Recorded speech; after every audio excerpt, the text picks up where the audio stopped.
뉴질랜드에 여러분 와서 이렇게 살고 계시는데 원래 여러분께서 그렇게 계획하신 일입니까? 아니면 내 마음의 계획과는 다르게 이곳에 와서 살게 되셨습니까? 많은 경우 얘기를 나눠보면요, 우리 자녀들은 부모님이 오시는 관계로 온 경우가 많았고, 또 나이가 좀 들어서 온 청년들은 또 의지로 왔겠습니다만은, 또 어른들은 보면은 뜻하지 않게 어떤 기회를 통해 뉴질랜드에 왔는데 이렇게 오래 거하게 될 줄은 몰랐다, 이런 말씀들을 하시는 것을 보게 됩니다. 그러니까 내 마음먹은 대로 잘 안 된다는 그런 것이죠. 우리 부모님들은 이구동성으로 똑같이 이렇게 말하는 말씀이 있는데, 자식 농사가 마음대로 안 된다는 것입니다.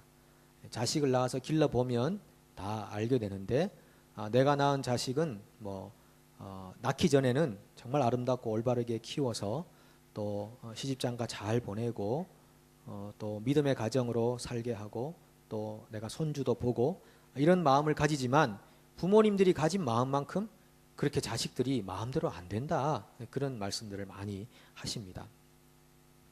그리고 젊은 청년들, 20대 청년들은 내가 20대에 정말 사랑할 만한 남자를 만나고 여자를 만나서 아름다운 커플이 되고 그렇게 20대를 정말 행복하게 보내리라 생각하지만은 그렇게 또 마음대로 안 되는 그런 청년들도 많이 있습니다. 지난주는 보니까 한 목장이 양복을 다 이렇게 입고 왔는데 전부 남자들만 목장으로 구성이 되어 가지고 여자가 없다고 저를 찾아왔더라고요. 어떻게 제가 해줄 수 있는 길이 없어서 한 주간 동안 마음이 참 많이 무거웠습니다. 사진도 찍자 그러고 사진 찍었는데 알고 보니까 프로필에다가 올려놓고, 회장님인가 누가 올려놓으신 것 같더라고요, 페이스북에다가. 참 가슴이 많이 아프다 생각을 하고, 마음먹은 대로 되는 일이 참 없어요, 우리가 살다 보면. 그러면 아예 우리가 마음먹은 대로 잘 안 된다, 이미 우리는 경험하고 아니까 처음부터 아예 그러면 우리 인생이라는 거를 하나님께 턱 맡기면 되겠는데, 이게 잘 안 된다는 거죠. 하나님께 맡기면 되겠는데 이게 잘 안 돼. 우리는 오랫동안 내 인생의 주인이 내가 되어와 살았기 때문에 인생을 하나님께 맡기는 것이 어떤 것인지를 훈련이 안 된 거죠. 어떻게 하는 건지를 모르는 겁니다. 그러니까 매번 우리가 하나님 말씀 나누고 듣지만은 내 가슴속 깊이 파고 들어가지 못하는 이유가 내가 영적으로 그렇게 훈련이 안 되어 있어서 그게 아닌가 생각해 봅니다. 그 모세가 살던 시대의 이집트는요, 최강국이었어요. 지금 말하면은 미국 정도 될지 모르겠어요. 그 지역에서 최강국 이집트, 그리고 벌써 기원전 3000년부터 문화가 문명이 발달했던 그런 이집트 아닙니까? 그 이집트의 왕자라면은 못할 일이 뭐가 있겠어요? 못할 일이 뭐가 있겠습니까? 그런데 이 이집트의 왕자에게도 마음먹은 대로 안 되는 일이 있었죠. 사람들이 자기를 인정해 주지 않는 겁니다. 자기 말이 먹혀 들어가지가 않아. 그리고 자기가 자기 동족을 도와주려고 했는데도 불구하고 사람들이 자기를 외면하고 버렸습니다. 상처가 컸습니다. 버림받은 같은 느낌이 들었습니다. 그래서 이 사람은 40년간 도망자로 살아갑니다. 저 미디안 강내로 도망갑니다. 이 도망은 사람들로부터 도망이 아니고 자기 자신으로부터의 도망이에요. 너무 비참하고 초라한 모습이 되었고 망가져버린 거죠. 자기가 생각했던 자기의 이미지와는 다른 이미지가 되어버린 자기 자신에게 실망하고 또 가슴이 아파서 도망자의 신세가 되고, 사람들로부터 내가 숨어버리는 것이 제일 좋겠다고 생각하고 그늘진 곳으로 가버렸습니다. 그게 모세의 40년간의 도망자의 인생이었습니다. 여러분, 우리가 살다 보면은 실패도 하고요, 실수도 합니다. 살다 보면 사람들에게 부끄러움을 당하기도 합니다. 그리고 다른 사람들에게 일어나지 않는 일이 내 인생 가운데 일어나기도 합니다. 뜻하지 않은 일들이 나를 괴롭게 하는 일들이 있습니다. 왜 없겠습니까? 그런 일들이 많죠. 그럴 때마다 우리도 도망가고 싶어 하는 거죠. 숨어버리자. 사람들의 시선에서 떠나버리자. 그러고 싶은 마음들이 생기죠. 왜 우리는 자꾸 실패하고 연약해지고 가난해진 내 모습, 망가진 내 모습으로부터 떠나려고 할까요?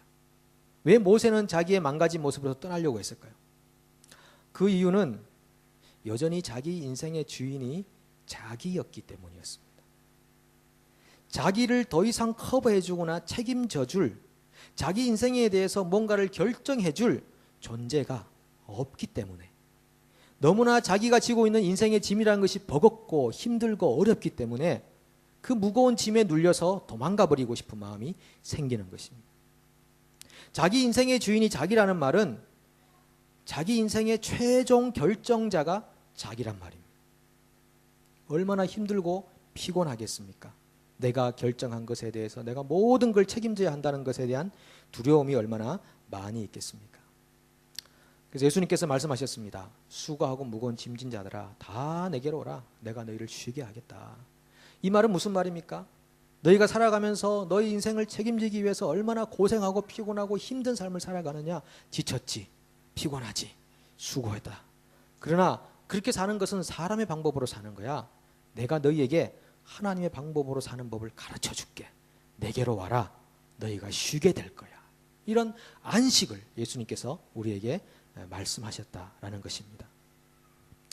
여러분, 그래서 하나님의 방법으로 사는 인생의 그 첫 번째는 우리의 인생의 모든 짐을 하나님께 맡기는 것입니다. 어떻게 맡겨야 할 것인가? 하나님의 방법으로 사는 사람들은요, 약할 때 강하다는 걸 경험합니다. 아니면 약할 때 도망가 버리죠. 가난할 때 부요하다고 경험하게 되죠. 아무것도 없는데 모든 것을 가진 것 같은 그런 만족이 그 속에 있는 거예요. 사람의 방법으로만 살면, 사람의 방법이란 건 뭐냐면 자기 의욕과 자기의 지혜로만 살아가는 겁니다. 막 의욕이 있을 때 하고 의욕이 없으면 손 놔버리고.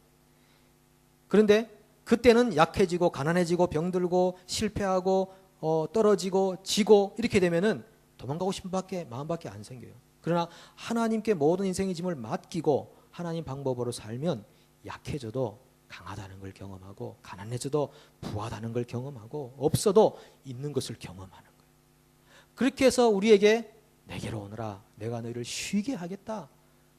그렇게 예수님께서 우리를 안식으로 초대하시는 것입니다.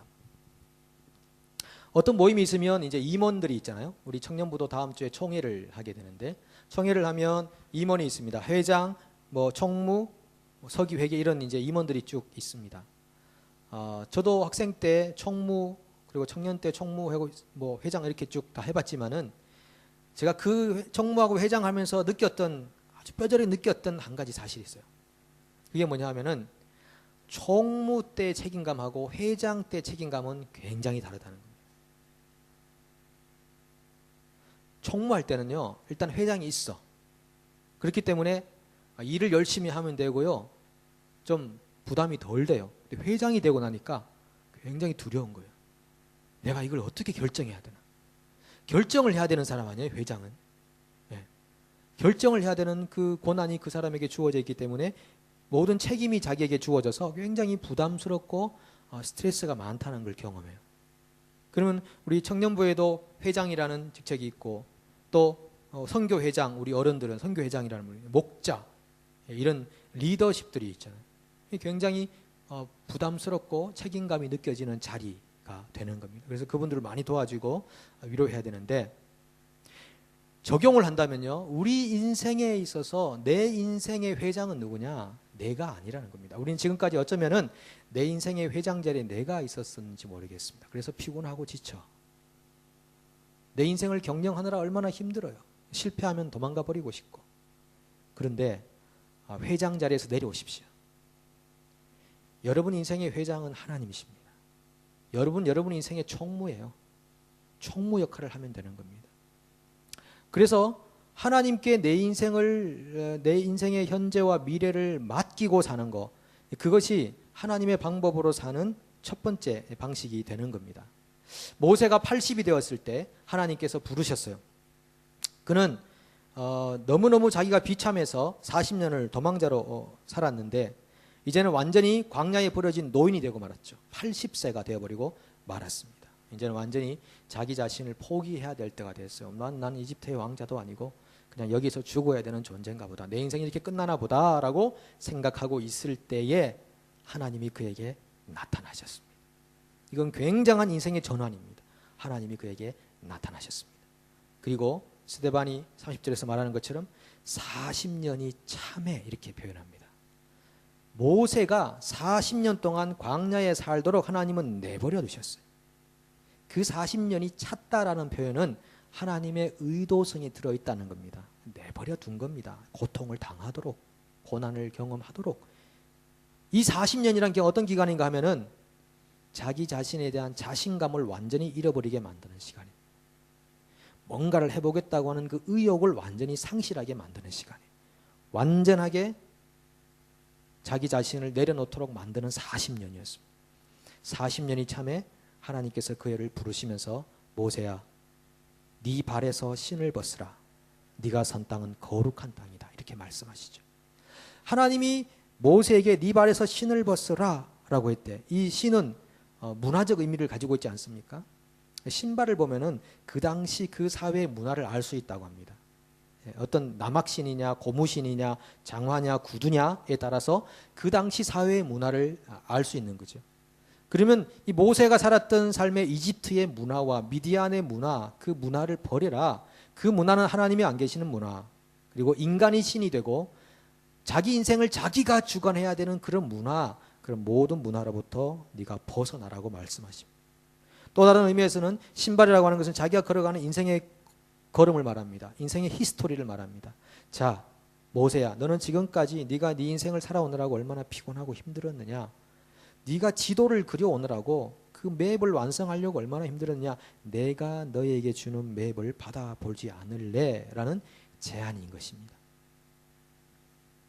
여러분 생각해 보십시오. 지금 하나님이 모세에게 하시는 이 요구, 이 리퀘스트는요, 정말 순종할 만한 요구입니다. 들어줄 만한 요구예요. 하나님이 모세에게 무리하게 요구한 거 아닙니다. 만약에 하나님께서 모세가 40세 때 자기 이집트 사람을 죽이고 도망갈 때 나타나셔가지고 모세야 네 발에 신을 벗으라 그랬으면 모세는 벗지 못했을 겁니다. 그런데 80이 되고 40년이 참에 처절하게 자기 자신을 내버렸다, 더 이상 의욕을 상실했다라고 생각될 그때 하나님이 네 발에서 신을 벗으라고 한 것은 정말 이거는 있을 만한 요구입니다. 하나님 얼마나 인격적이십니까?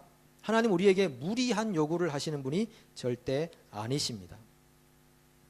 이 요구는 어떤 요구와 같은가 하면요, 우리가 2주 전에 나눴던 말씀처럼 아브라함이 자기 아버지가 죽음에 하나님께서 그를 약속의 땅으로 이끌어 가셨다라고 하는 그 표현을 생각해 보십시오.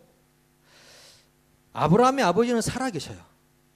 그런데 스데반은 아버지가 죽고 난 다음에 하나님이 그를 옮겼다라고 표현합니다. 그건 뭐냐 하면은 더 이상 아브라함에게 아버지 되라는, 육신의 아버지는 더 이상 자기를 이끌어갈 아버지가 아니라는 것을 인식하고 아브라함이 결정한 다음에 하나님께서 그를 약속의 땅으로 옮기셨다는 겁니다. 그 말은 아브라함이 준비가 되었을 때라는 말입니다. 아브라함이 갈 준비가 되었을 때, 그때 하나님이 아브라함을 가라고 말씀하셨다라는 것입니다. 하나님 우리에게 억지로 무리하게 준비도 안 된 사람에게 무작정 가라 이렇게 비인격적으로 말씀하시는 분이 아니다라는 말씀입니다. 여러분, 하나님께서 아브라함에게요 아들을 달라는 요구하셨죠. 네 아들을 내게 바쳐라. 살아있는 채로 여러분 그 아들을 번제물로 바친다는 게 이게 쉬운 일이겠습니까? 아들을 죽인다. 요즘 말하면 이건 완전히 범죄죠. 그리고 정신 이상자 아닙니까? 그런데 하나님이 아브라함에게 네 아들을 바치라고 했을 때는 하나님께서 아브라함은 바칠 준비가 되었다는 걸 아셨기 때문입니다.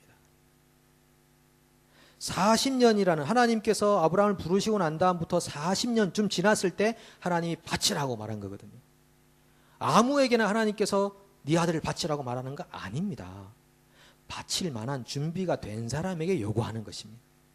예수님께서 제자들에게 너희는 온 천하에 다니며 만민에게 복음을 전파하라 이렇게 말씀하셨는데, 이 말씀을 제자들 부르자 말자 하는 게 아니에요. 제자들이 예수님의 부활을 경험하고 부활하신 주님으로부터 그 말씀을 들은 겁니다. 얼마 지나지 않아 성령을 받고 그들이 준비가 되어서 온 세상에 복음을 전파하러 나간 거죠. 여러분, 하나님은 여러분들에게 준비도 안 된 사람들에게 무작정 이렇게 멱살을 잡고 끌어가서 이 일을 해라 이렇게 하시는 분이 아니십니다. 그래서 하나님의 방법으로 사는 인생의 두 번째는 뭐냐 하면요, 하나님의 요구에 순종하는 삶입니다. 그것이 두 번째 방법입니다. 사람의 방법은요, 자기가 최종 결정자니까 자신의 감정과 기분에 맞게 하면 되죠. 그러나 하나님의 방법은 그게 아니라 주님께서 내게 요구하시는 것을 분별하고 그 분별력을 가지고 주님 말씀에 순종하는 그런 삶이 되는 거죠. 자, 그럼 여러분 이렇게 말씀드릴 수 있습니다. 하나님께서 여러분들에게, 자, 설교자를 통해서는 누군가를 통해서 이런 말씀이 선포됩니다. 여러분 미전도 종족으로 복음 전하러 가야 됩니다. 가십시다 라고 할 때 어떤 사람들에게는 굉장히 무리한 요구입니다. 준비가 안 됐어요. 그러나 어떤 사람들에게는 굉장히 합당한 요구입니다. 이미 갈 준비가 다 돼 있어요. 하나님께서 주시는 말씀은 준비된 사람들에게 주시는 말씀입니다. 억지로 100명의 사람들에게 모두 다 지금 갑시다 그렇게 말씀하시는 분이 아니라는 것이죠. 여러분의 모든 재산을 다 팔아서 하나님께 바치고 이제 예수 그리스도의 제자로 헌신되어 삽시다라고 할 때 준비가 안 된 사람은 그렇게 하면 안 됩니다. 예, 억지로 강요에 의해서 떠밀려 했다가 얼마나 큰 시험과 낭패를 당하는 겁니까? 그런데 정말 준비된 사람들이 있습니다. 하나님 그렇군요. 제가 이제 인생의 마무리를 정말 주님을 위해 하겠습니다. 정말 인격적으로 말씀하시는 주님에 대해서 신뢰감을 가지고 행할 수 있는 사람들이 있습니다. 그렇게 행하면 되는 거죠. 그런데 여러분 아나니아와 삽비라는 사람은 그 부부는 준비도 안 된 상태에서 재산을 팔아버린 겁니다. 그러고 나니까 감당이 안 되는 거죠. 그래서 자작극을 만드는 거예요. 이게 전부입니다라고 거짓말하게 되는 겁니다. 하나님은 모든 사람에게 동일하게 요구하는 부분도 있지만은 각자에게 다르게 요구하는 부분도 있다는 것을 기억할 필요가 있는 것이죠. 어떤 그 농부가 있었는데 이 농부가 하나님의 뜻을 알고 싶어가지고 하나님 제 인생을 향한 주님의 뜻이 무엇입니까? 신호를 보내주십시오. 막 그러고 트랙터 위에 타고 있는데 저 위에 하늘에서 구름이 P와 C를 보여준 거예요. P와 C. 그래서 트랙터에서 내려왔습니다. 내려와가지고 농사 짓는 거 다 그만두고 평생 전도자로 살았습니다. 그리고 이분이 이제 죽어서 천국을 가게 됐는데 하나님께 이렇게 물었습니다. 하나님, 제가 농사 짓고 있을 때 하나님이 제게 P와 C를 보여주셔가지고 저는 농사를 그만두고 Preach Christ, 그리스도를 전파하라. 그렇게 저는 믿고 평생 전도자로 살았는데 왜 이렇게 저를 통해서 회개하고 회심하는 사람이 한 명도 없었습니까? 도대체 왜 그렇게 된 겁니까? 라고 물으니까 하나님 말씀하셨습니다. 네가 본 PC는 Preach Christ가 아니고 Plant Corn이라는 뜻이었다. 콘을 심으라 라는 거였는데 너는 그걸 잘못 알고 Preach Christ로 알고 평생 전도자로 살지 않았느냐 이렇게 말씀하십니다. 하나님께서 우리들에게 부르시고 요구하시는 건요 각자마다 다른 겁니다. 우리는 어떤 의미에서 전부 똑같이 그냥 막 이렇게 해야 된다 생각하지만은 그렇지 않습니다. 하나님의 부르심은 사람마다 다르다는 것을 기억할 필요가 있습니다. 신학자의 마틴 부버라는 분이 계십니다. 이분이 어떤 랍비에 대한 이야기를 했는데요. 이 랍비가 죽어서 하나님 앞에 갔습니다. 이 사람은 기대했죠. 하나님이 내게 물을 거다. 왜 너 모세처럼 살지 않았느냐 이렇게 물을 거다 생각하고 갔는데 하나님 이렇게 묻습니다. 왜 너는 너처럼 살지 않았느냐 이렇게 물었다고 합니다. 이 어떤 책에 나오는 얘기인데 왜 너는 너처럼 살지 않았느냐라고 물었다는 겁니다. 하나님께서 여러분들에게 요구하시는 것이요 옆 사람에게 요구하는 것과 제게 요구하는 것이 다를 수가 있어요. 일반적인 요구들은 다 같겠죠. 그러나 특별한 요구들은 분명히 다를 거라는 것을 기억할 필요가 있습니다. 그렇다면은 하나님 제게 무엇을 원하십니까? 그걸 알 필요가 있잖아요. 어떻게 우리가 하나님이 내게 요구하는 걸 알 수 있을까요? 그건 오직 한 가지죠. 말씀을 통해 아는 겁니다. 다른 방법이 없습니다. 보실래요? 이 본문에서도 모세하고 이스라엘 백성들이 있는데 모세도 하나님 뜻을 말씀을 통해 알았고요. 이스라엘 백성들도 말씀을 통해 알았어요. 반응은 달랐지만 37, 38절에 보시면 이스라엘 자손에 대하여 하나님이 너희 형제 가운데서 나와 같은 선지자를 세우리라 하던 자가 곧 이 모세라.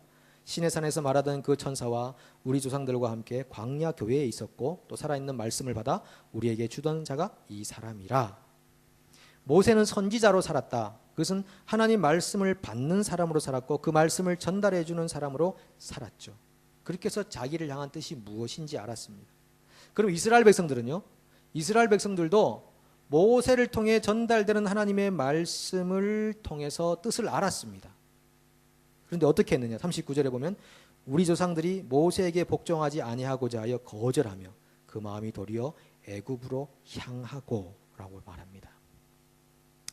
자, 그러면 하나님의 요구가 우리에게 개인적으로 말씀으로 주어지는 상을 통해서든 아니면은 사람들과 대화하면서 다른 사람의 입을 통해서 주어지든 아니면 설교를 통해 주어지든 어떤 방법으로든 하나님의 말씀이 우리에게 주어집니다.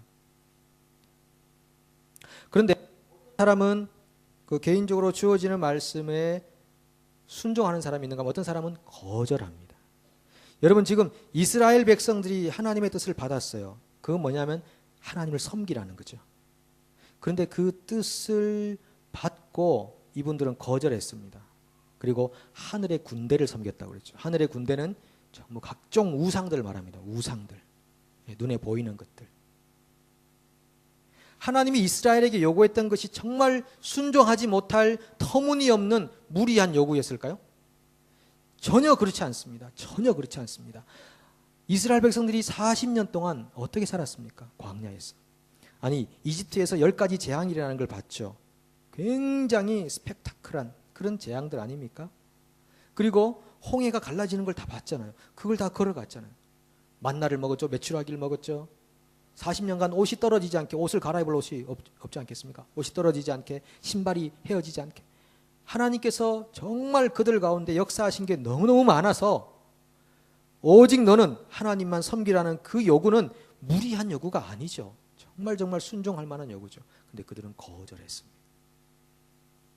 그 거절에 따른 심판이 그들에게 주어진 거죠. 바벨론 밖으로 내쫓으리라 했던 것이 하나님의 심판이었다고 하는 겁니다. 이 거절했던 사례는 몇 가지가 더 있는데요. 보십시오. 예수님께서 부자 청년하고 대화를 하셨어요. 이 부자 청년이 와가지고 주님 제가 영생 얻으려면 어떻게 하면 좋겠습니까? 선생님 이렇게 물었을 때 예수님께서 계명을 지켜라. 계명 다 지켰는데요. 그래?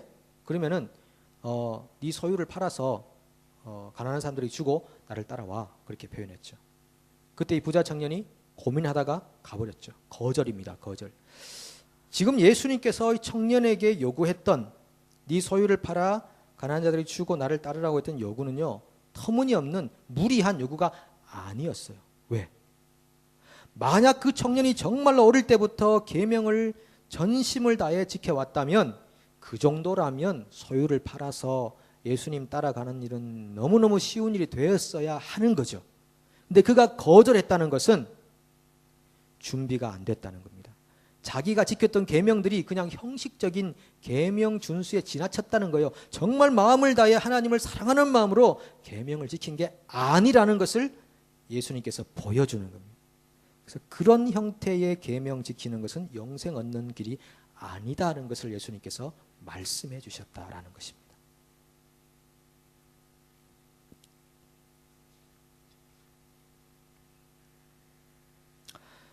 여러분 사실 모세도 거절했죠. 나 못 갑니다.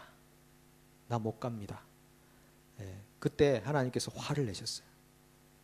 화를 내시고 결국은 설득하십니다. 여러분 그러면 하나님께서 우리에게 요구하시는 요구들이 있을 거라고요. 그게 뭔지는 저도 모릅니다. 제가 하나님이 아니고 하나님이 여러분들에게 각자에게 주실 거예요. 그러면은 그 요구를 여러분들이 거절할 수도 있고요. 그 요구를 예스 하고 순종할 수도 있을 겁니다. 그런데 여러분들에게 주어진 요구가 정말 터무니없는 요구가 아니라면, 정말 여러분들에게 필요한 요구라면, 여러분이 하나님의 백성이라면 하나님께서 여러분들을 설득하셔서라도 하나님께서 원하시는 길을 가게 하실 것입니다. 저는 그런 믿음이 있습니다. 하나님은 절대 모든 책임을 우리에게만 맡겨놓고 뒤로 가시는 분이 아닙니다. 정말 필요하다면 사람의 마음을 움직이는 분은 하나님이죠. 사람이 사람 마음을 움직이기가 얼마나 힘듭니까? 물건 하나 팔기에도 얼마나 힘듭니까? 그런데 하나님은 사람의 마음을 만지시는 분이시거든요. 정말 필요한 일이라면 혹 우리가 잘못된 결정으로 인생길을 걸어가더라도 하나님께서 우리의 길을 수정하셔서라도 설득하셔서라도 하나님이 원하시는 삶을 살아가도록 도와주실 것입니다. 그래서 중요한 것은요, 우리가 그러면 하나님을 기쁘시게 하고자 하는 마음의 열정과 소원을 갖는 겁니다.